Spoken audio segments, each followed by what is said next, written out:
Service in Chicago has issued a severe thunderstorm warning for central Winnebago County in north central Illinois until 9:45 p.m. At 8:56 p.m., a severe thunderstorm was located near Rockford, moving east at 15 miles per hour. Hazard, 60 miles per hour wind gusts and quarter-size hail. Source, radar indicated. Impact, hail damage to vehicles is expected. Expect wind damage to roofs, siding, and trees.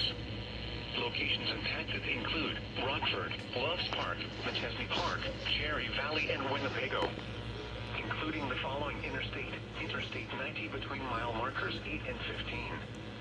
This includes Rock Cut State Park, Rock Valley College, and Rockford Speedway. For your protection, move to an interior room on the lowest floor of a building.